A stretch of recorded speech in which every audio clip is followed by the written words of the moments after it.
Hey everybody, so my next case for you is one of a DNA surprise, and two sisters decide to take DNA tests for Christmas for fun. So welcome back to Client Stories with Aimee.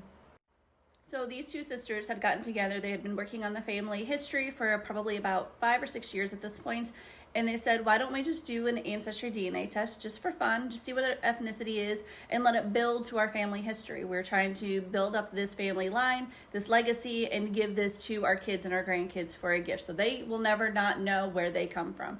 So they ordered the ancestry DNA test with one of those Christmas sales. It came in, they both spit in the tube together and had a glass of wine after. And then they just waited for those results. They were super excited as the times was clicking closer and closer to those results being ready. They're like, I wonder if grandma's side shows up. I wonder if we can see the German ancestry. I wonder how much German we are. And so that's what they were like thinking about, all of these things. They were super excited. They get the results back. They get that email. They both sit there and call each other and we're like, hey, get over here now. Get over here now. They're ready. They're ready. They're ready. One was ready, the other was not. So the one that was ready, she thought that everybody's was ready if hers was ready because they were sent in the exact same day.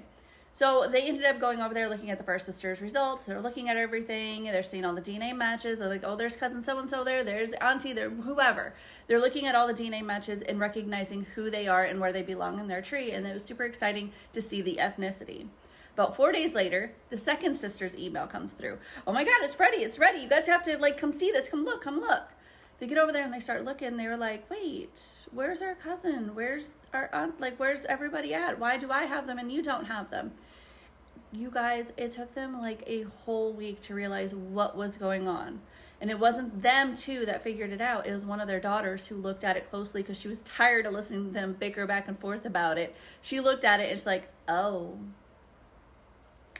She just discovered that her mom was a DNA surprise and that they were not full sisters, they were half sisters. Mom had a affair, is what we're guessing, based on some of the family history from the family line that was still living. They do suspect that there's an affair because about the time that this sister was conceived, Mom and Dad were having some marital issues and they had actually split up briefly, very, very briefly. They had split up and then they got back together and then they had the great news that, surprise, we're pregnant and went on about life. We don't know if she knew that the baby was somebody else's. We don't know if Dad knew that the baby was somebody else's. We have no idea about any of that. We're just lucky enough to have a little bit of information because the clients, they had no idea that their mom and dad had split until they had started asking those questions to the family members.